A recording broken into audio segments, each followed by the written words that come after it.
এই কাহিনীর সমস্ত ঘটনাবলী সম্পূর্ণ কাল্পনিক। বাস্তবের সাথে যদি কোনো মিল থেকে থাকে তাহলে সেটা অনিচ্ছাকৃত ও কাকতালীয়। নমস্কার বন্ধুরা, আমি বুবাই শান্ত মজলিসে আপনাদের স্বাগত জানাই। আজকে আপনারা শুনতে চলেছেন লেখক সুকান্ত দাসের কলমে একটি গ্রাম বাংলার প্রেক্ষাপট অবলম্বনে একটি গোয়েন্দা গল্প, হত্যা রহস্য ফাঁস। ভবানীলাল বেশ রাত্রি করে হাট থেকে ফিরে আসছিল, কিন্তু ফিরে আসার সময় দেখে গ্রামের প্রতিপত্তিশালী একজন রাখোহরির বাড়ির বাইরে থেকে কেউ যেন পাঁচিল টপকে পালিয়ে গেল। তারপর পরদিনই সে নিজের স্ত্রীর মুখে রাখোহরির খুন হওয়ার সংবাদটি পায়। কে খুন করেছিল আর ওই খুনের মতলবই বা কি ছিল? গোয়েন্দা বিজয় শঙ্কর কি পারবে ওই খুনের সমাধান করতে? খুনি কি আদেও ধরা পড়বে? সবকিছু জানতে হলে আজকের গল্পটি সম্পূর্ণ শুনুন।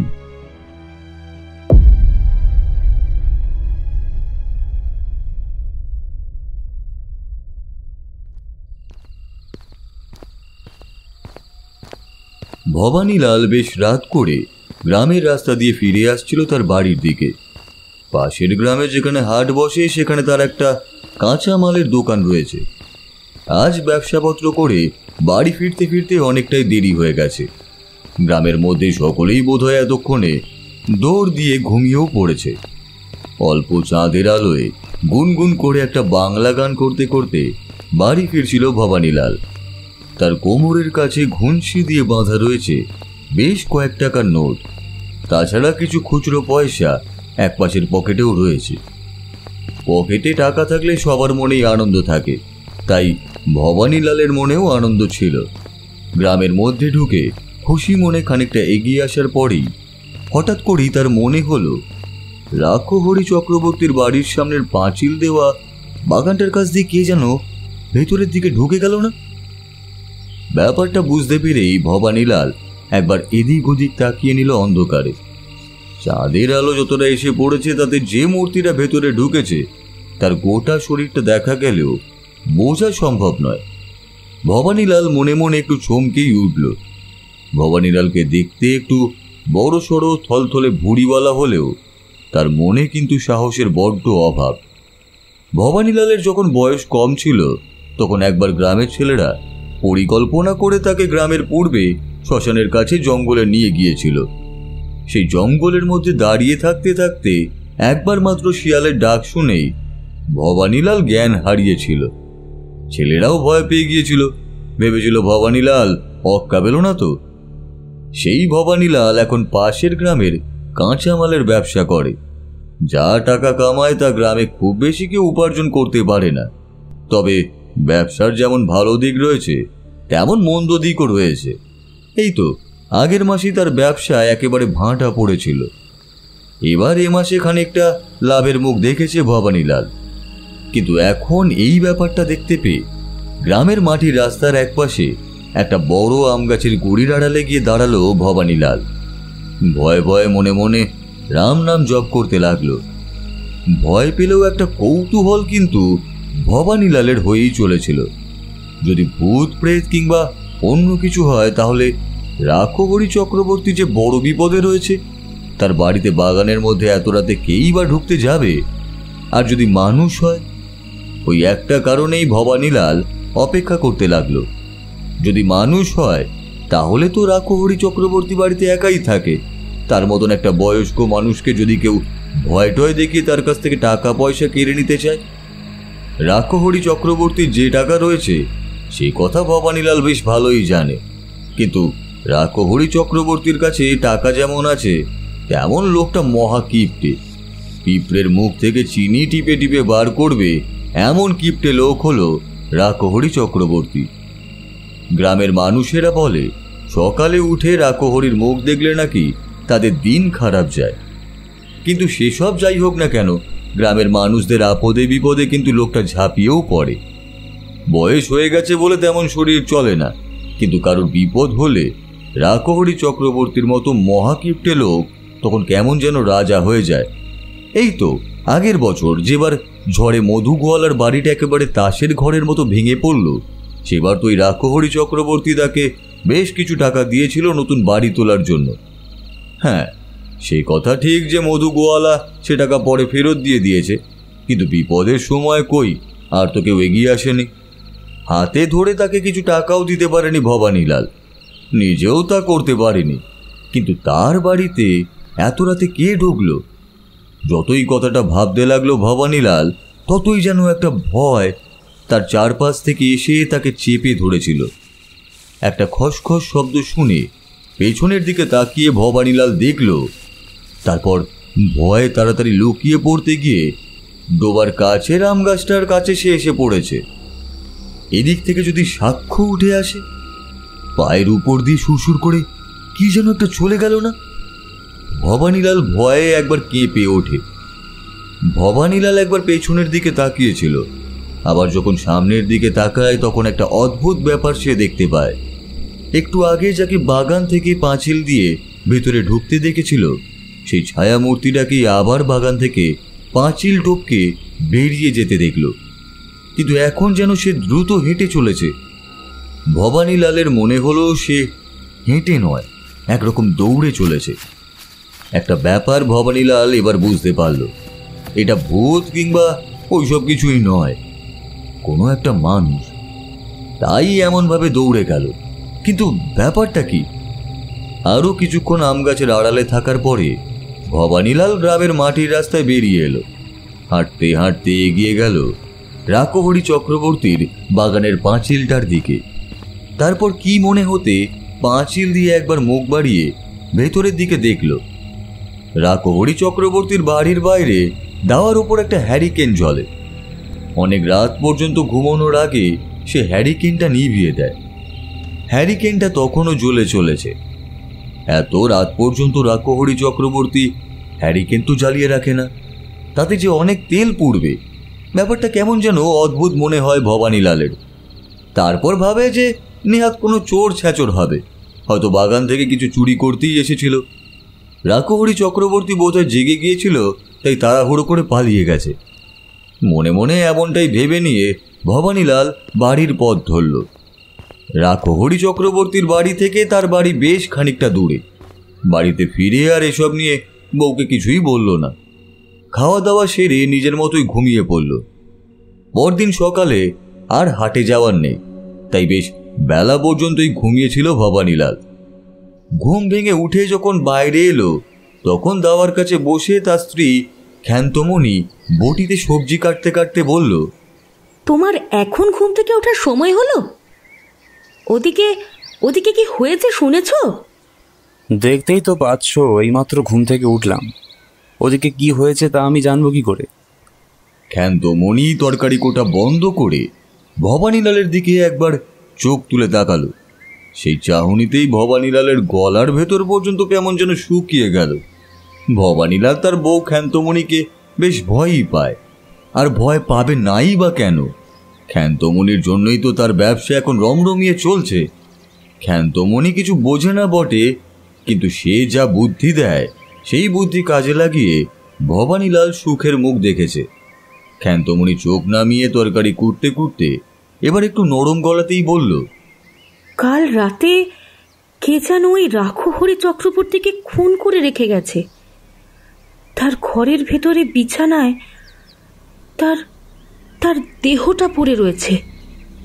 গলার নলি কেউ যেন টেনে দুভাগ করে দিয়েছে।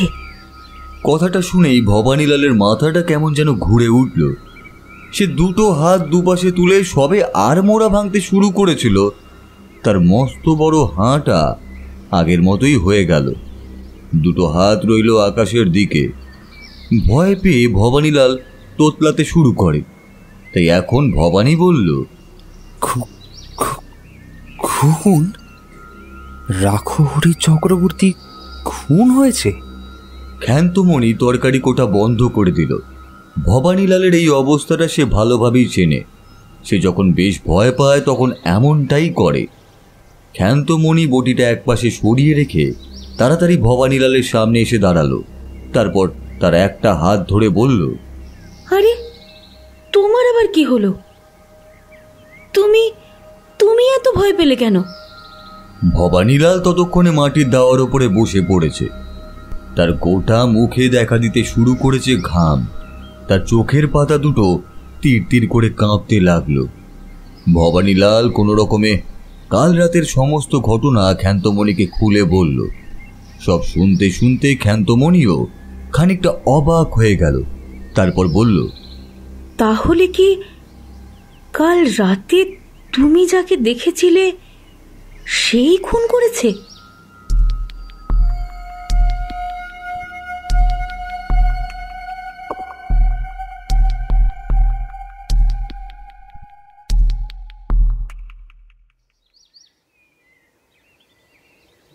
দারোগাবাবু, আমার কিন্তু মনে হচ্ছে খুনটা যে করেছে সে কোনো কিছু খোঁজার জন্য এ বাড়িতে এসেছিল। দারোগাবাবু বিজয় শঙ্করের কথা শুনে তার দিকে একবার চোখ তুলে তাকায়। তারপর বলেন, আপনি কে বলুন তো? তখন থেকে দেখছি আপনি আশেপাশে ঘুরে বেড়াচ্ছেন। এই রাখৌরি চক্রবর্তী কি আপনার কেউ হয় নাকি? না, উনি আমার কেউ হন না, তবে খুন হওয়ার খবরটা পেয়েই আমি ছুটে এসেছি। আমাদের গ্রামে এমন একটা খুন হয়ে গেল, অথচ আমি থাকতে খুনিকে কেউ খুঁজে পাবে না, এটা তো হতে দেওয়া যায় না। দারোগাবাবু অবাক হয়ে বিজয় শঙ্করের দিকে তাকিয়ে এবার বলল, আপনি কে বলুন তো? শখের গোয়েন্দা নাকি? এখন তো রাস্তাঘাটে সব জায়গায় শখের গোয়েন্দা দেখা যায়। পুলিশের ব্যাপারে নাক গলানো ছাড়া এদের আর কোনো কাজ থাকে না। দারোগাবাবুর কথায় বিজয় শঙ্করের উৎসাহটা এবার সামান্য কমে এলো। বিজয় শঙ্কর বাড়ির বাইরের দাওয়ার ওপর দাঁড়িয়ে ঘরের ভেতরটা অনেকক্ষণ ধরেই লক্ষ্য করে চলেছিল। তার কেমন যেন মনে হচ্ছিল ঘরের ভেতর কেউ কোনো কিছু খুঁজে চলেছিল, কারণ ঘরের একটা ট্রাঙ্ক খোলা। তাছাড়া ঘরের জিনিসপত্র বেশ এদিক ওদিক ছড়ানো। ব্যাপারটা সুবিধের বলে বিজয় শঙ্করের মনে হলো না। তাহলে যে খুন করেছে সে কি রাখহরি চক্রবর্তীর টাকা চুরি করতে এসেছিল? কিন্তু এখানেও একটা সমস্যা রয়েছে। সেই সমস্যাটা যে কি সেটা বিজয় শঙ্কর কিছুতেই বুঝে উঠতে পারছিল না। এদিকে রাখহরি চক্রবর্তীর বাড়িতে যে রান্না, এমনকি এটা ওটা কাজ করে দেয়, তাকে জেরা করে চলেছিল পুলিশ। ভয়তে তো তার আত্মারাম খাঁচা ছাড়া হওয়ার জোগাড়। এই না দারোগাবাবু তাকে পুলিশের গাড়িতে তুলে দেয়, হাতে পায়ে দড়ি দিয়ে গ্রামের পথ দিয়ে টেনে নিয়ে গেলে ব্যাপারটা যে কতটা লজ্জার হবে সেটা ভাবতে ভাবতে বিনোদ মনে মনে কয়েকবার কেঁপে উঠল। তার সামনে দাঁড়িয়ে দারোগাবাবু সোজাসুজি তার দিকে তাকিয়েই ভারী গলায় বলল, এখনো সময় আছে বিনোদ, সত্যি করে বল, এই খুনের ব্যাপারে তুই কিছু জানিস নাকি? বিনোদের চোখ ফেটে জল আসতে লাগলো। সে একরকম কাঁদো কাঁদো হয়ে দারোগাবাবুর পায়ের কাছে পড়ে বলল, দারোগাবাবু, আমি সত্যি বলছি, আমি এ ব্যাপারে কিছুই জানি না। আমি সন্ধ্যের মধ্যে রান্নাবান্না সেরে বাবুর খাবার ঢাকা দিয়ে চলে গিয়েছিলাম। তারপর আমি কিছুই জানি না। আজ সকালে খবর পেয়ে এসে দেখি এই অবস্থা। শুনেছি রাখহরি চক্রবর্তীর কাছে বেশ টাকা পয়সা ছিল, কিন্তু ঘর দৌড় খানা তল্লাশি করে তো আমরা কিছুই খুঁজে পাইনি। কিরে বল, তুই জানতিস রাখহরি চক্রবর্তী টাকা পয়সা কোথায় রাখে? না দারোগাবাবু, বাবু যে টাকা পয়সা কোথায় রাখতো সে কথা আমি জানি না। বাবু সে কথা আমায় কখনো বলেননি। এমনকি আমি এ বাড়িতে থাকলে বাবু টাকা পয়সা কখনো বাড়ি করতো না। দারোগাবাবু, আমার কিন্তু মনে হচ্ছে, দেখুন, আপনাকে আমি শেষবারের মতো বলছি, পুলিশের কাজে বাধা দিলে কিন্তু আপনাকেও আমায় গ্রেপ্তার করতে হবে। দারোগাবাবু, সেই কাজটা বোধ হয় আপনি করতে পারবেন না। আপনার কর্মস্থলে মাথার ওপর যিনি রয়েছেন, অর্থাৎ গোবর্ধনবাবু, তিনি আমায় চেনেন, এবং আপনি যদি তার কাছে আমার কথা জিজ্ঞেস করেন, তাকে বলেন বিজয় শঙ্কর আমার কাছে বাধা দিচ্ছিল, তাহলে বোধহয় তিনি খুব একটা রুষ্ট হবেন না। দারোগাবাবুর মুখের ভাবের হঠাৎ করেই একটা পরিবর্তন হয়ে গেল। তার মুখে একটা বিরক্তি ফুটে উঠেছিল, এবার তার মুখে একটা অবাক ভাব ফুটে উঠল। তিনি বিজয় শঙ্করের দিকে তাকিয়ে বললেন, আচ্ছা আচ্ছা, বুঝেছি। তার মানে আপনি সেই বিজয় শঙ্কর বাবু যে ওই পাশের গ্রামের জমিদারের সেই হারিয়ে যাওয়া হীরের হার উদ্ধার করেছিলেন? বিজয় শঙ্কর মাথা নাড়িয়ে সম্মতি জানাতেই দারোগাবাবু বললেন, বিজয় শঙ্কর বাবু, আপনি একটু আমার সাথে এই পাশে আসেন। বিজয় শঙ্কর দারোগাবাবুর এক পাশে গিয়ে দাঁড়াতেই দারোগাবাবু বললেন, সত্যি বলতে আমি আপনার নামটা এর আগে শুনেছিলাম, আপনাকে কখনো দেখিনি, তাই আপনি কিছু মনে করবেন না। আসলে জানেনই তো, পুলিশের কাজে ব্যাগরা দেওয়ার জন্য অনেকেই থাকে। আমি আপনাকে তেমনই মনে করেছিলাম, কিন্তু আপনি যখন এখানে আছেন তাহলে আপনি ব্যাপারটা দেখছেন না কেন? দারোগাবাবু, আপনাদের কাজ যেটা রয়েছে সেটা আপনি করুন, আমিও তার সাথে সাথে আমার কাজ করছি। দুজনেই দুজনকে সাহায্য করব, না হয় অপরাধীকে খুঁজে বার করতে পারলেই তো হলো। কি বলেন? আপনার কি মনে হয় বিজয়শঙ্কর বাবু, খুনটা কি চুরির জন্য হয়েছে? কয়েকটা ব্যাপার রয়েছে যাতে মনে হচ্ছে চুরির জন্য খুনটা হয়েছে, কিন্তু আরও কয়েকটা ব্যাপার রয়েছে দারোগাবাবু যেগুলোর জন্য মনে হচ্ছে চুরির জন্য হয়নি খুনটা। দারোগাবাবু কেমন অবাক হয়ে বিজয়শঙ্করের দিকে তাকিয়ে রয়েছে দেখে বিজয়শঙ্কর বলে উঠল, রাখহরি চক্রবর্তীর কাজের লোক বিনোদ আপনাকে মিথ্যে কথা বলছে না। বিনোদ জানতো না রাখহরি চক্রবর্তী টাকা কোথায় রাখে। শুধু বিনোদ কেন, গ্রামের কেউই জানতো না রাখহরি চক্রবর্তী টাকা কোথায় রাখে। তাই তার ঘরে এসে চুরি করার চেষ্টা করাটা একটা বোকামি। রাখহরি চক্রবর্তী জানতেন তার কাছে অনেক টাকা আছে, সেটা গ্রামের সবাই কিন্তু জানে। তাই নিশ্চয়ই তিনি তার টাকার ট্রাঙ্ক কিংবা ঘরের মধ্যে কাছাকাছি কোথাও রাখবেন না, কারণ চোর এলেই সহজে সেটা পেয়ে যাবে, সেটা তো তিনি চাইবেন না। কিন্তু ঘরের ভেতরটা আগোছালো দেখেই বোঝা যাচ্ছে কেউ কিছু খুঁজে চলেছে, অথচ ওই যে হ্যারিকেনটা, ওই হ্যারিকেনটাই প্রমাণ করে দিচ্ছে চোর আসেনি। দারোগাবাবুর বিস্ময়ের সীমা ছিল না। তিনি এবার একটু কৌতূহলের গলাতেই বলে উঠলেন, ওই হ্যারিকেনটা কিভাবে প্রমাণ করছে যে রাখহরি চক্রবর্তীর বাড়িতে চোর আসেনি? মানে বিজয়শঙ্কর বাবু, আপনি যদি ব্যাপারটা আমায় একটু খুলে বলেন। রাখহরি চক্রবর্তীর খুনের খবরটা শুনে প্রথমে কিন্তু চুরির ব্যাপারটা আমার মাথায় এসছিল। এখানে এসে সবটা দেখে সেটাই মনে হচ্ছিল, কিন্তু ওই হ্যারিকেনটা আমার মনে একটা খটকা জাগাচ্ছে। আশা করি আপনি দেখেছেন রাখহরি চক্রবর্তীর বাড়ির আশেপাশে বাড়িগুলো খুবই কাছাকাছি। তাই সন্ধ্যের দিকে যদি চোর আসে এবং তাকে দেখতে পেয়ে রাখহরি চক্রবর্তী চিৎকার করে, তবে আশপাশ থেকে কেউ না কেউ তার চিৎকার শুনতে পাবে। ওই হ্যারিকেনটা প্রমাণ করছে রাখহরি চক্রবর্তীর মৃত্যুটা হয়েছে সন্ধ্যের দিকে, অর্থাৎ তিনি ঘুমোতে যাওয়ার আগে। বিনোদের কথা অনুযায়ী রাখহরি চক্রবর্তী ঘুমোতে যায় 8টায়, আর তার খুন হয়েছে 8টার আগে। 8টার পরে যদি খুন হতো, অর্থাৎ চোর যদি চুরি করার জন্য এই ঘরে কোনোভাবে দরজা খুলে ঢুকতো, তাহলে কিন্তু হ্যারিকেনটা ওখানে থাকতো না। আমি কিছুই বুঝতে পারছি না বিজয়শঙ্কর বাবু, হ্যারিকেনটা এসবের মধ্যে এলো কোথা থেকে? খুবই সহজ ব্যাপার দারোগাবাবু, আপনি প্রথম থেকেই সন্দেহ করছেন চুরি হয়েছে আর তার জন্যই খুনটা হয়েছে, তাই আপনি ব্যাপারটা বুঝতে পারছেন না। রাখহরি চক্রবর্তীর মতো মহা কিপ্টে লোক হ্যারিকেন সারা রাত বাইরে জ্বালিয়ে রাখবে না। হ্যারিকেনটা তেল শেষ হয়ে যাওয়ায় নিভে গেছে, আর তা থেকেই প্রমাণ করছে হ্যারিকেনটা প্রায় সারা রাত ধরে জ্বলেছিল। হ্যারিকেনের সলতেটা যেভাবে পুড়েছে এবং হ্যারিকেনের গায়ে যতটা কালি জমেছে, তাতেও কিন্তু তেমনটাই মনে হচ্ছে। সন্ধ্যের পর থেকে মাত্র 8টা পর্যন্ত হ্যারিকেন জ্বললে তার গায়ে অতটা কালি লাগবে না। অর্থাৎ রাখহরি বাবুর খুনটা হয়েছে শুধুমাত্র খুনের জন্যই, চুরির জন্য নয়। আর ঘরের সমস্ত কিছু আগোছালো করা হয়েছে আমাদের বিভ্রান্ত করার জন্য, যাতে আমরা মনে করি খুনের সাথে চুরিও হয়েছে। আপনার কথায় যে একটা যুক্তি রয়েছে সেটা আমি মেনে নিতে বাধ্য হচ্ছি বিজয়শঙ্কর বাবু, কিন্তু শুধু শুধু কেউ রাখহরি চক্রবর্তীকে খুন করতে যাবে কেন? তাতে কার কি লাভ? সেটাই আমাদের জানা প্রয়োজন। রাখহরি চক্রবর্তী মারা গেলে কার লাভ, সেইটা আমাদের বার করতে হবে। দারোগাবাবু, শুধু শুধু বিনোদকে জেরা করে কোনো লাভ নেই। আমার মনে হয় একটু খোঁজ খবর নেওয়া দরকার রাখহরি চক্রবর্তীর ব্যাপারে। আমিও ব্যাপারটা দেখছি, তারপর দেখি কতদূর যাওয়া যায়। বিজয়শঙ্করের সাথে কথা শেষ করে দারোগাবাবু এগিয়ে গেল বিনোদের দিকে। বিনোদ তখনও ভয়ে কেঁপে চলেছিল। তার সামনে গিয়ে বলল, আচ্ছা বিনোদ, একবার ভেবে বলতো, তোর বাবুর সাথে মানে রাখহরি চক্রবর্তীর সাথে সম্প্রতি কারোর কি কোনো ঝগড়াঝাটি বিবাদ হয়েছিল? দারোগাবাবুর গলার স্বর সামান্য নেমে গেছে। তিনি বিনোদের সাথে ভালোভাবেই কথা বলছেন। ব্যাপারটা বুঝতে পেরে বিনোদ কেমন যেন নিজেকে সামলে নিল। তারপর বলল, দারোগাবাবু, আমার বাবু মহা কিপ্টে লোক, কিন্তু গ্রামের কোনো মানুষের বিপদ আপদ হলে সে কিন্তু তখন আর পয়সার কথা চিন্তা করতো না। গ্রামে এমন অনেকেই আছে যার দুঃসময় বাবু তাকে সাহায্য করেছে, কিন্তু এই গ্রামে তো তার কোনো শত্রু থাকতে পারে বলে আমার মনে হয় না।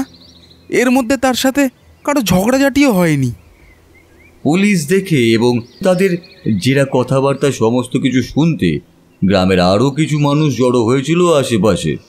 তাদের মধ্যে একজন বলে উঠল, রাখহরি চক্রবর্তীর সাথে এই গ্রামের নবীন মুখুজ্জির আদায় কাজ করার সম্পর্ক দারোগাবাবু। নবীন মুখুজ্জেকে একটা কেসে রাকৌরি চক্রবর্তী সাক্ষী দিয়ে জেল কাটিয়েছিল। ব্যাস, সেই থেকে নবীন মুখুজ্জির রাগ হয়েছে এই রাকৌরি চক্রবর্তীর ওপরে।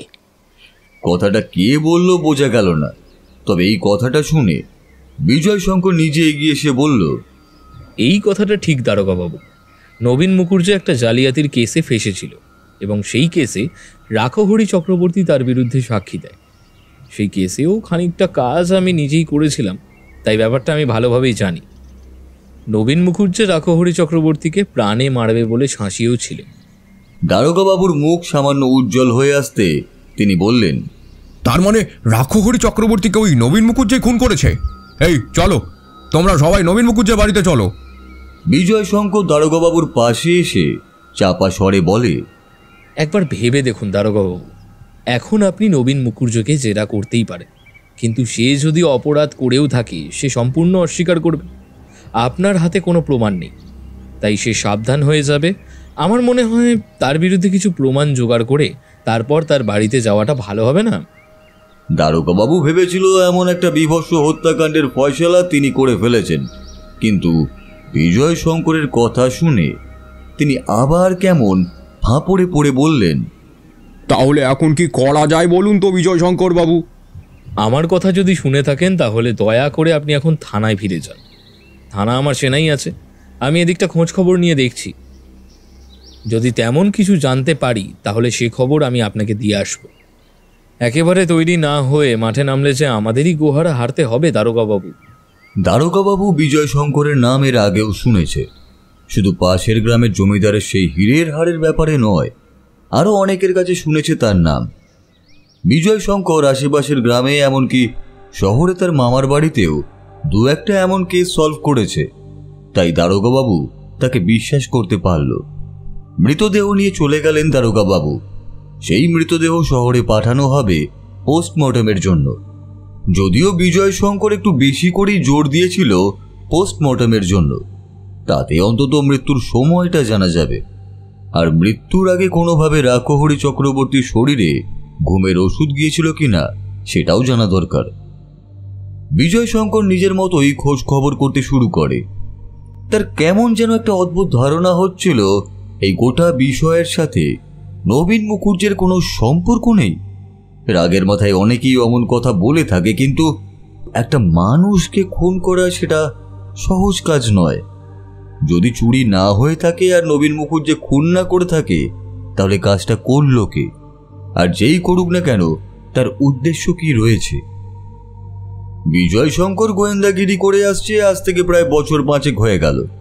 সে জানে সব কেসেই একটা না একটা মোটিভ থাকে, আর সেই মোটিভটা খুঁজে বার করতে পারলেই কেসটা অর্ধেক সমাধান করা হয়ে যায়। তারপর যাদের সন্দেহ করা হচ্ছে তাদের সাথে মোটিভের সম্পর্ক মিলিয়ে দেখলেই কেল্লা ফতে। কিন্তু এখানে সন্দেহভাজন ব্যক্তি হলো বিনোদ। ও সে কাজ করতে পারে না, কারণ বিনোদের বুকে অত বল নেই। নবীন মুখুজ্জে জালিয়াতির কেসে আগে একবার ফেসে গেলেও এখন নিজেকে পাল্টে নিয়েছে, তার পক্ষে খুন করা অসম্ভব।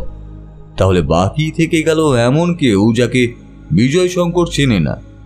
গ্রামের মানুষের মধ্যে কেউ রাকহরি চক্রবর্তীকে খুন করতে পারে, সেটা ভাবতেই কেমন যেন একটু অসুবিধাই হচ্ছিল বিজয় শঙ্করের। তবে সন্দেহ তো করতেই হবে, তাই সে নিজের মতো করে কাজ করে যেতে লাগলো। পরদিন সকালে গ্রামে এসে পৌঁছালো রাকহরি চক্রবর্তীর এক দূর সম্পর্কের ভাইপো রাখাল সরকার। সে গ্রামে এসেই প্রথমে গেল থানায়। থানায় গিয়ে দারোগাবাবুর সাথে কথাবার্তা বলে ফিরে এলো গ্রামে। দারোগাবাবু নিজের হাতে রাকহরি চক্রবর্তীর বাড়ির দরজায় তালা দিয়েছিল। রাখাল সরকার যে তার দূর সম্পর্কের আত্মীয় তার প্রমাণ পেয়ে দারোগাবাবু সেই চাবি রাখাল সরকারকে দিল। রাখাল সরকারকেও সঙ্গে করে একজন কনস্টেবল নিয়ে এসেছিল, যাতে ঘরের ভেতর থেকে যা বাইরে বেরিয়ে আসবে সেটা সেই কনস্টেবল দেখতে পায়। কিন্তু ঘরের ভেতর খুঁজেও কোথাও কোনো টাকা পয়সা পাওয়া গেল না। রাখাল সরকার কনস্টেবলকে পাঠিয়ে দেয় এবং নিজে সেই ঘরে থাকতে শুরু করে। মামার মৃতদেহ ফিরে এলে তারপর সেই মৃতদেহের শেষ কার্য শেষ করে তারপরই সে ফিরে যাবে আবার শহরে। রাখাল সরকারকে গ্রামের অনেকেই চেনে। রাখাল সরকারের আগেও কয়েকবার রাকহরির বাড়িতে এসেছে, কয়েকদিন থেকেওছে। তাই গ্রামের কয়েকজন রাখাল সরকারের সঙ্গে দেখা করতে এলো। রাখাল সরকার তার মামার মৃত্যুতে একেবারে ভেঙে পড়েছে। কান্না ভেজা ধরা গলায় সে বলল, মামাকে এভাবে যে খুন করলো তাকে কিন্তু আমি ছেড়ে দেবো না। আপনারা গ্রামের 5 জন রয়েছেন, আপনারা তো জানেন মামাকে আমি কত ভালোবাসতাম। আর মামার খুনিকে যদি ধরতে না পারি তাহলে তো মামার আত্মা শান্তি পাবে না। শুনেছি আপনাদের গ্রামের একজন গোয়েন্দা রয়েছে যে মামার খুনিকে ধরার চেষ্টা করছে। তার ঠিকানাটা আমায় একটু দিন তো। দিন না, ঠিকানাটা আমায় একটু দিন না। গ্রামের মানুষ সকলে রাখাল সরকারকে সান্ত্বনা দিতে লাগলো। রাখাল সরকার বিজয় শঙ্করের বাড়ির ঠিকানা বার করে নিয়ে চলল বিজয় শঙ্করের বাড়ির উদ্দেশ্যে। সেদিন বিকেলে বিজয় শঙ্কর নিজে কিন্তু তখনও কিছুই খুঁজে বার করতে পারেনি। আরও একটা নতুন ব্যাপার তার কানে এসেছে। এই গ্রামেরই সেই যে শ্মশানের কাছে বছরখানেক আগে এই গ্রামের একজন খুন হয়েছিল, তাকে কে খুন করেছে সে ব্যাপারে কিছুই জানা যায়নি। তখন বিজয় শঙ্কর ছিল শহরে তার মামার বাড়িতে। সে যখন ফিরে আসে ততদিনে সেই কেস বন্ধ হয়ে গেছে। সেই কেস নতুন করে খুঁজে বার করার কোনো কারণই ছিল না, কারণ যার বাড়ির লোক খুন হয়েছে তারাই এখান থেকে তল্পিতল্পা গুটিয়ে কোথায় যেন চলে গিয়েছিল। তবুও বিজয় শঙ্কর নিজে নিজেই খোঁজ খবর করে যেটুকু বুঝতে পেরেছিল তাতে মনে হয়েছিল ওই লোকটাকে খুন করেছিল এই গ্রামেরই কেউ। বিজয় শঙ্করের কানে এসেছিল ওই লোকটার খুনের ব্যাপারটা নাকি রাকহরি চক্রবর্তী কিছুটা দেখতে পেয়েছিল। সে নাকি ছিল ওই খুনের সাক্ষী। খুন যে করেছিল তাকে রাকহরি চক্রবর্তী চিনত, আর সেই কারণেই বোধ হয় তাকে এভাবে খুন হতে হলো, যাতে সে কাউকে ব্যাপারটা বলে দিতে না পারে। এই গোটা ব্যাপারটা বিশ্বাসযোগ্য হতো, কিন্তু এখানেও একটা সমস্যা ছিল। যদি সেটাই হয় তাহলে রাকহরি চক্রবর্তী এতদিন ব্যাপারটা কাউকে বললেন নাই বা কেন? বিজয় শঙ্করের সাথে রাকহরি চক্রবর্তীর সম্পর্ক খুব একটা খারাপ ছিল না। বিজয় শঙ্কর যে গোয়েন্দাগিরি করে সেটাও রাকহরি চক্রবর্তী জানত। এমনকি শহরের গল্প মাঝে মাঝে রাকহরি চক্রবর্তীর কাছে বিজয় শঙ্কর নিজেও করেছে। তাই যদি এমন কিছু হতো তাহলে রাকহরি চক্রবর্তী নিশ্চয়ই তাকে কিছু না কিছু বলতো, যেখানে তিনি জানতেন বিজয় শঙ্কর ব্যাপারটা নিয়ে মাথা ঘামিয়েছিল। নিজের বাড়িতে বসে এই সমস্ত কথাই ভেবে চলেছিল বিজয় শঙ্কর। সে তার বাড়িতে একাই থাকে। মা মারা গেছে সেই ছোটবেলায়, বাবা বছর 6 আগেই মারা গেছে। বিজয় শঙ্করের গ্রামে না থাকলেও হয়, সে শহরে তার মামার কাছেই থাকতে পারে। কিন্তু এখানে তাদের অনেক জমি জমা রয়েছে, সেই সমস্ত কিছু দেখাশোনা করা, চাষবাসের কাজ করানো সবই সেই করে। সেখান থেকে যা অর্থ উঠে আসে সেগুলো নিজের কাছেই রাখা থাকে।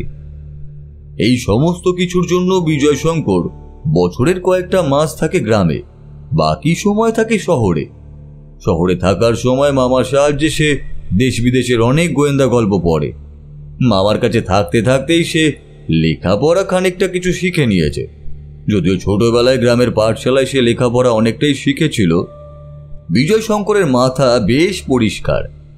একটা ব্যাপার একবার শুনলে কিংবা দেখলে সহজে সে ভোলে না, আর গোয়েন্দাগিরির ক্ষেত্রে এই ব্যাপারটা তাকে অনেকটাই সাহায্য করে। কিন্তু রাকহরি চক্রবর্তীর মৃত্যুর ব্যাপারে সে এখনো পর্যন্ত কিছুই ভেবে উঠতে পারেনি। বারবার তার মনে পড়ে যাচ্ছিল ওই হ্যারিকেনের কথাটা। হ্যারিকেনটা প্রমাণ তো দিচ্ছে যে খুনটা হয়েছে সন্ধেবেলায়, কিন্তু আর একটা খটকা যেন থেকেই যাচ্ছে। হ্যারিকেনটা জ্বলার সময় যদি কেউ রাকহরি চক্রবর্তীর বাড়ির বাইরে এসে দাঁড়ায় আর তাকে দেখে যদি রাকহরি চক্রবর্তী বুঝতে পারে তার সাথে রাকহরি চক্রবর্তীর সম্পর্ক ভালো নয়, তাহলে সে নিশ্চয়ই চিৎকার করে আশেপাশের লোক ডাকার চেষ্টা করবে। যদি চোরও হয় তাহলে তো সেই কাজটাই করবে। তাহলে কি চিৎকার আশেপাশের লোকেরা শুনতে পায়নি? কিন্তু কেন? বিজয় শঙ্কর নিজের ঘরের মধ্যেই বসে এই সমস্ত কিছুই ভেবে চলেছিল যখন তখন সন্ধে নেমে এসেছে। হঠাৎ করেই দরজায় একটা ধাক্কার শব্দ শুনে বিজয় শঙ্কর একটু চমকে উঠে বলল, কে কে বাইরে? বাইরে থেকে চাপা গলায় একটা উত্তর ভেসে এলো, বিজয় শঙ্কর, বিজয় শঙ্কর, আমি ভবানী। ভবানী লাল বিজয় শঙ্করের চেয়ে বয়সে খানিকটা বড়। বিজয় শঙ্কর তাকে দাদা বলেই ডাকে। ভবানীলালের সঙ্গে বিজয় শঙ্করের সম্পর্ক খুব একটা খারাপ নয়, তবে ভবানীলাল অকারণে কারোর সাথে মিশতে পছন্দ করে না, কারোর সাথে কথা বলতেও পছন্দ করে না। সেই ভবানীলালকে এমন সন্ধেবেলায় তার বাড়ির দরজায় ধাক্কা দিতে শুনে একটু অবাকই লাগলো। তারপরে উঠে গিয়ে দরজা খুলতেই ভবানীলাল একরকম হন্তদন্ত হয়ে ঘরের ভেতরে ঢুকে দরজাটা নিজের হাতেই বন্ধ করে দিল। তারপর বিজয় শঙ্করের একটা হাত চেপে ধরে বলল, বিজয়, বিজয়, আমি আমি রাঘহরি চক্রবর্তীর খুনিকে দেখেছি। বিজয় শঙ্কর ভবানীলালকে দেখেই বুঝতে পারছিল সে ভয়ে যেন থরথর করে কাঁপছে। বিজয় শঙ্কর তার হাত ধরে তাকে বিছানার উপরে বসায়, তারপর একটু শান্ত হওয়ার জন্যই বলে, আচ্ছা আচ্ছা ভবানীদা, তুমি উত্তেজিত হও না, তুমি এখানে বসো, চুপ করে বসো। জল খাবে? ভবানীলালের কথার উত্তরে বিজয় শঙ্কর অপেক্ষা করে না, তার আগেই পাশের ঘরে গিয়ে একটা গ্লাসে করে খানিকটা জল এনে ভবানীলালকে দেয়। ভবানীলাল জল খেতে গিয়ে খানিকটা জল ফেলে বিছানার উপর। তার মুখের পাশ থেকে বেয়ে জলের ধারা নামতে থাকে। জলটা শেষ করে গ্লাসটা একপাশে রেখে হাতের চেটুতে মুখ মুছে নিয়ে ভবানীলাল আরও একবার বলে, বিজয়, বিজয়, আমার কথা তুই বিশ্বাস কর ভাই, আর আমি দেখেছি রে। ওভাবে বললে যে আমি কিছুই বুঝতে পারবো না ভবানীদা। তুমি ঠিক কি দেখেছো একটু আমায় ভালো করে খুলে বলো তো। আজ সকালে যখন বউয়ের কাছে শুনলাম রাঘহরি চক্রবর্তী খুন হয়েছে, তখনই আমার ব্যাপারটা মনে পড়ে গেল। কাল অনেক রাত্রে আমি হাট থেকে ফিরছিলাম। রাঘহরি চক্রবর্তীর বাড়ির কাছাকাছি যখন এসেছি, তখন মনে হলো তার বাড়ির ওই পাঁচিলটা, যে পাঁচিলটা রাঘহরি চক্রবর্তী বছর খানেক আগে তুলেছিল, সেই পাঁচিল টপকে একটা কালো মূর্তির মতো কাউকে বাড়ির ভেতরে ঢুকতে দেখলাম। আমি ব্যাপারটা দেখে বাড়ির বাইরের দিকের একটা আম গাছের আড়ালে অপেক্ষা করছিলাম।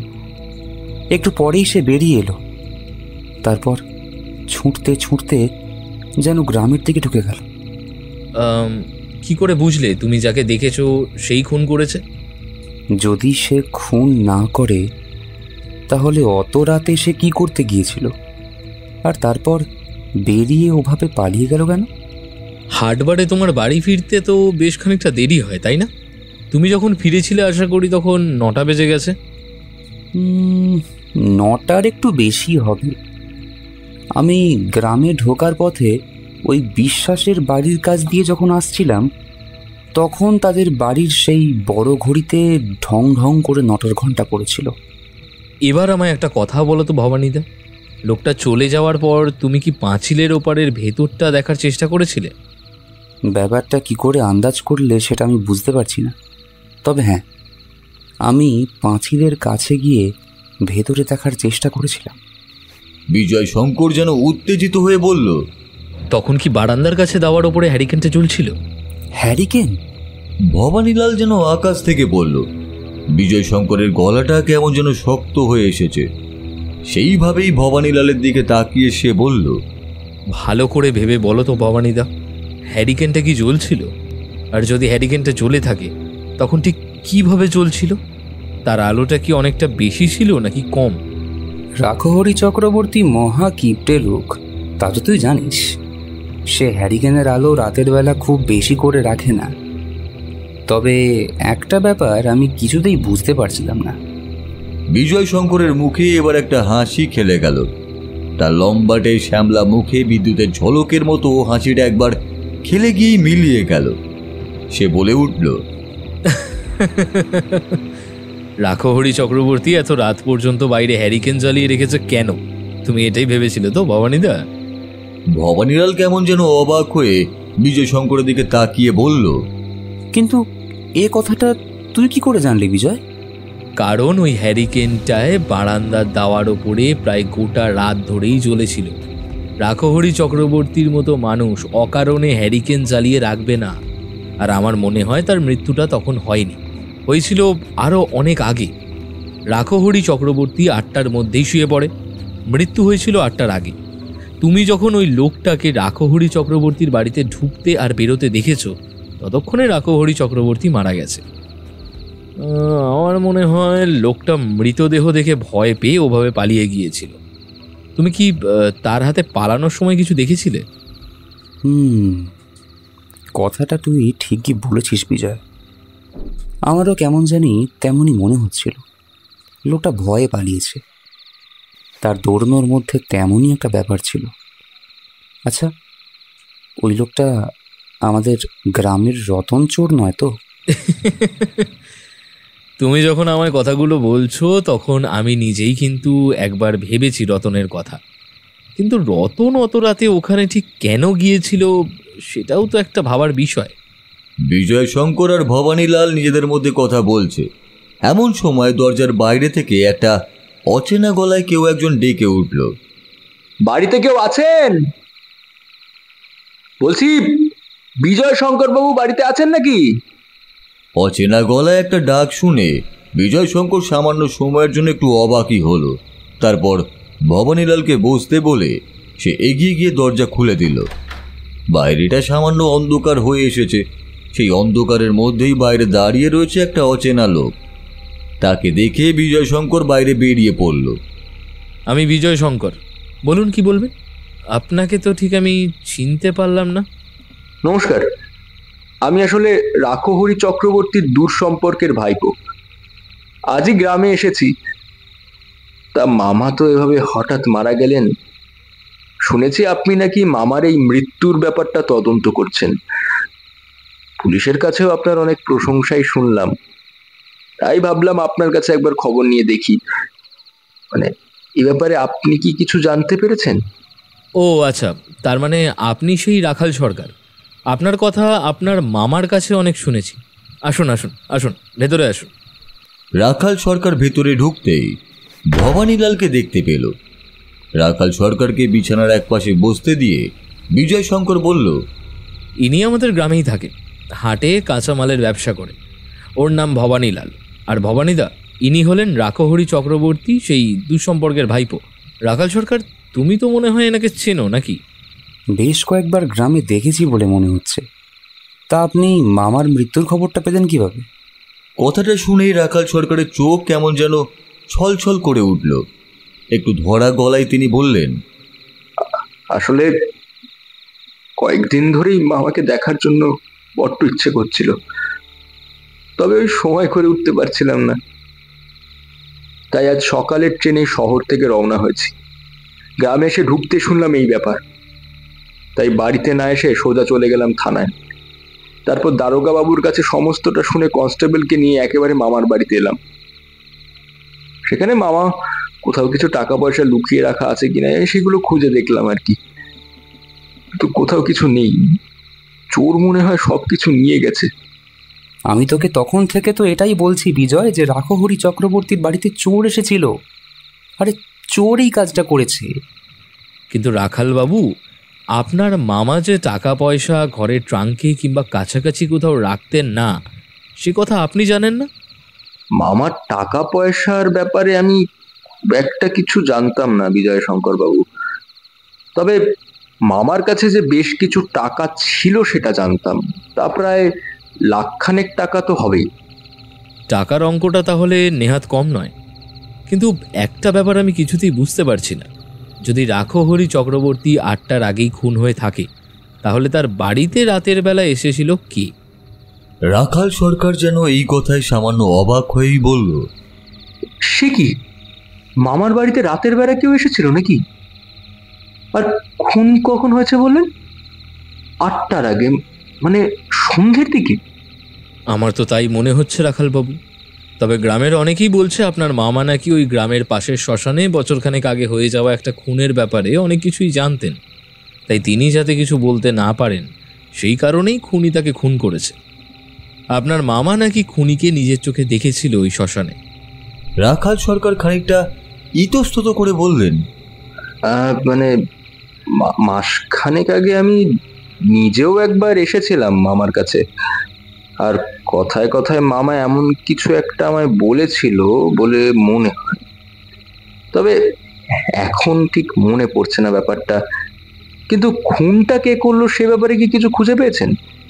বিজয় শঙ্কর কেমন যেন অন্যমনস্ক হয়ে গিয়েছিল, তাই ভবানীলাল তার গায়ে একটা ধাক্কা দিয়ে বলল, কি রে বিজয়, রাখালবাবু কি বলছেন?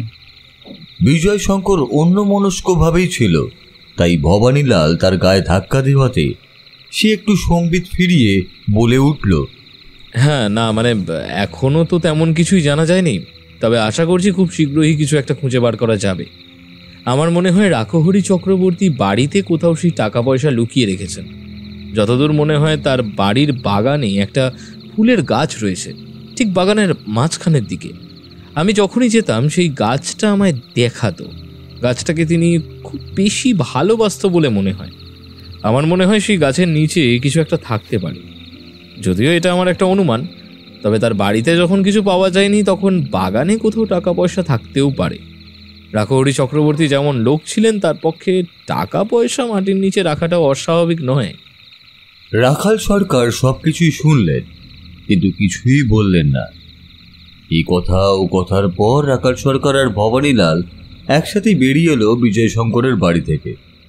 তবে তারা চলে যাওয়ার পরে বিজয় শঙ্কর অন্ধকারে বাইরের দিকে তাকিয়ে বেশ কিছুক্ষণ দাঁড়িয়েই রইল। তার মনের মধ্যে হঠাৎ করে একটা অদ্ভুত সম্ভাবনা দেখা দিতে শুরু করেছে। বেশ রাতের দিকে রাখহরি চক্রবর্তীর বাড়ির বাগানের সেই দেওয়াল ঘেঁষে আবার একটা কালো ছায়ামূর্তিকে দেখা গেল উকি মারতে। তার ঘরের দিকে হ্যারিকেনটা বাইরের উঠোনের এক পাশে জ্বলছিল। একটু পরেই হ্যারিকেনটা যেন কেউ নিভিয়ে দিল। দেখে মনে হলো রাখাল সরকার ঘুমোতে যাচ্ছে। ছায়ামূর্তি কিন্তু পাঁচিলের এক পাশেই লুকিয়ে পড়ল, তবে সেখান থেকে সরে গেল না। বেশ কিছুক্ষণ পরে কি একটা শব্দ হতেই ছায়ামূর্তিকে দেখলো রাখাল সরকার বাড়ির বারান্দা থেকে আস্তে আস্তে বাগানের দিকে এগিয়ে যাচ্ছে। কি মনে হতে বেশ কিছুক্ষণ ছায়ামূর্তি সেদিকে লক্ষ্য করে তারপর এক সময় কি লুকিয়ে পড়ল বাড়ির উল্টো দিকের একটা গাছের অন্ধকারে। কিছুক্ষণ পরে আবার সেখান থেকে বেরিয়ে এসে পাঁচিল টপকে ঢুকলো বাগানে। তারপর অন্ধকারে কোথায় যে হারিয়ে গেল সেটা আর বোঝা গেল না। পরদিন সকালে বিজয় শঙ্কর দারোগা বাবুকে নিয়ে রাখাল সরকারের বাড়িতে হাজির হলেন। বিজয় শঙ্কর যখন সকালে দারোগা বাবুর কাছে থানায় গিয়েছিলেন, তখন তাকে দেখিয়ে দারোগা বাবু বেশ অবাক হয়েই প্রশ্ন করলেন, এ কি বিজয় শঙ্কর বাবু, আপনি এই সময় এখানে? কোনো কিছু জানতে পেরেছেন নাকি? মনে হয় খুনিকে আমি খুঁজে বার করতে পেরেছি, তবে এখনও যে সেই এই কাজটা করেছে তার প্রত্যক্ষ কোনো প্রমাণ নেই। তবে পরোক্ষ কয়েকটা প্রমাণ রয়েছে।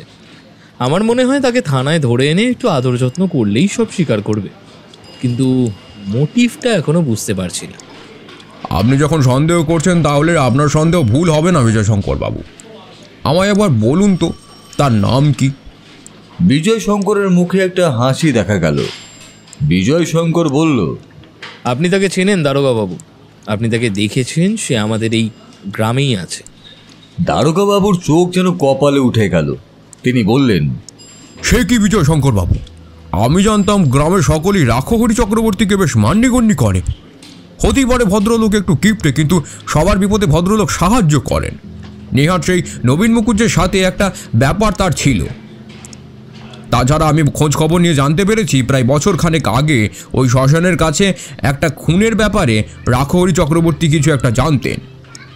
সে ব্যাপারে একটা কানাঘুষো খবর রয়েছে, কিন্তু গ্রামের কেউ এই কাজটা করেছে সেটা তো এখন আমি মানতে পারছি না। আপনি একদিকে কথাটা ঠিকই বলেছেন, তবে যে খুন করেছে সে রাখহরি চক্রবর্তীর কাছের লোকই ছিল। আপনি চলুন দারোগাবু, আমি তাকে আপনাকে দেখিয়ে দিচ্ছি।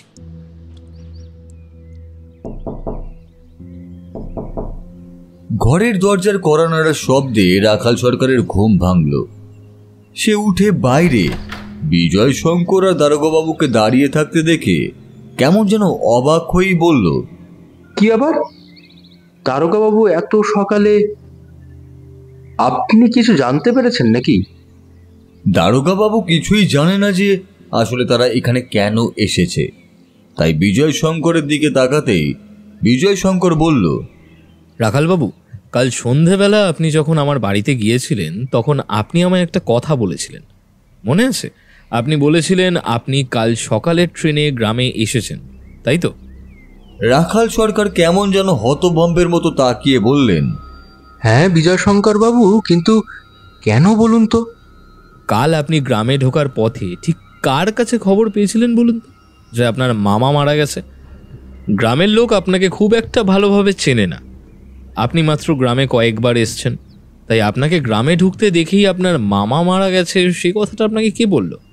আসলে কে কথাটা বলেছিল সেটা তো আমার ঠিক মনে নেই। একজনের সঙ্গে দেখা হতেই সে আমায় কথাটা জানালো, তাই আমি আর সময় নষ্ট না করে থানায় চলে গেলাম। আপনার মামা ওই শ্মশানের ধারে খুন হওয়া লোকটার ব্যাপারে কিছু একটা জানতো, তার কানাঘুষো আমিও শুনেছিলাম। কিন্তু আপনার মামা যে খুনিকে দেখেছিল সেই কথা কিন্তু কেউ বলেনি। আমি কাল আপনাকে সে কথাটা বলে একবার যাচাই করে নিচ্ছিলাম। আপনি আমার কথার উত্তরে বললেন আপনার মামা নাকি আপনাকেও সে কথা বলেছে। তখনই আমার মনে হলো আপনি আমার তদন্তের মোড় ঘুরিয়ে দিতে চাইছেন অন্যদিকে। আর কাল রাতে আপনি আমার কথা মতোই বাগানের ওই ফুল গাছের গোড়ায় খুঁড়ে দেখেছিলেন সেখানে কোনো টাকা পয়সা লুকানো আছে নাকি, কি তাই তো?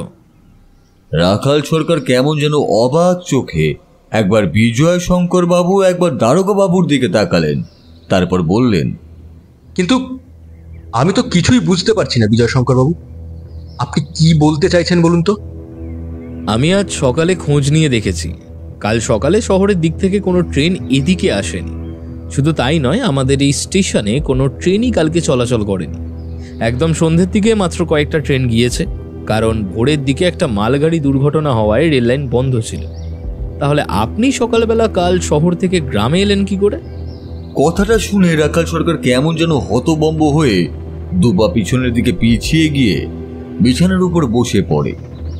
বিজয় শঙ্কর ঘরের মধ্যে ঘুরতে ঘুরতে বলে চলে, আসল কথাটা আমি বলছি রাখালবাবু, আসলে আপনি পরশুদিন এসেছিলেন গ্রামে, তবে আপনি এই গ্রামে ছিলেন না, পাশের গ্রামে আপনার বন্ধু নিবারণ হালদারের বাড়িতে ছিলেন।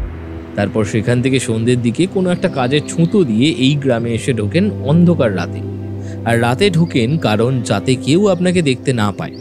আপনার মামা 8টার মধ্যে ঘুমিয়ে পড়ে, তার আগে পর্যন্ত তার বাড়ির বারান্দার কাছে হ্যারিকেন অল্প আলোয় জ্বলতে থাকে। সেই সময় আপনি তার ঘরে এসেছিলেন।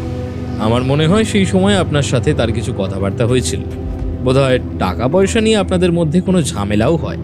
আর সেই সুযোগে আপনি বিছানার ওপরে শুয়ে থাকা আপনার মামার গলায় ছুরি চালান।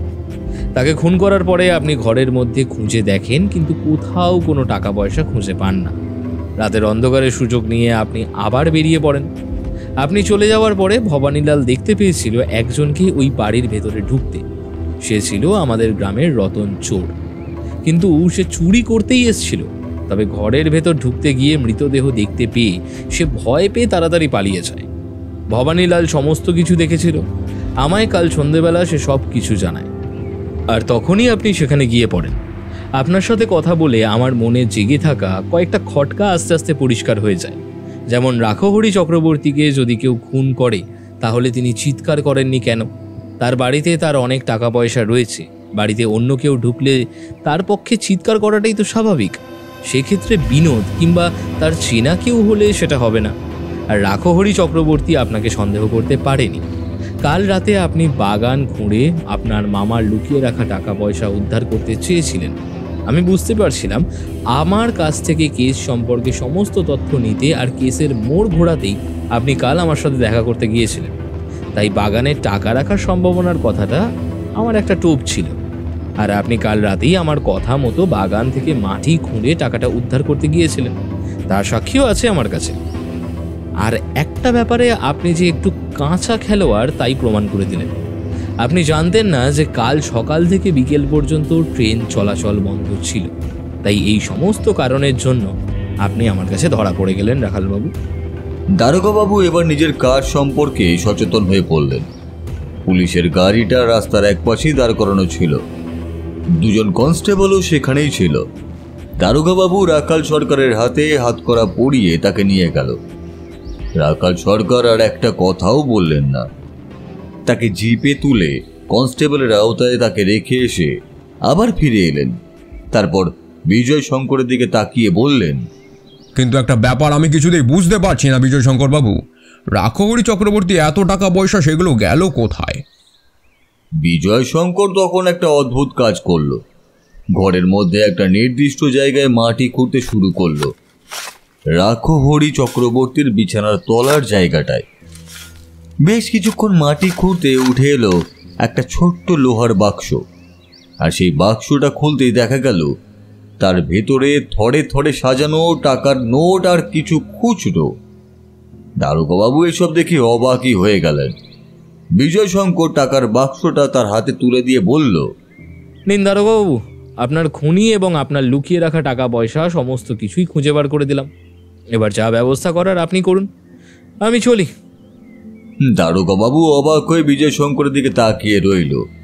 বিজয় শঙ্কর ঘর থেকে বেরিয়ে হাঁটতে হাঁটতে চলে গেল গ্রামের রাস্তার দিকে।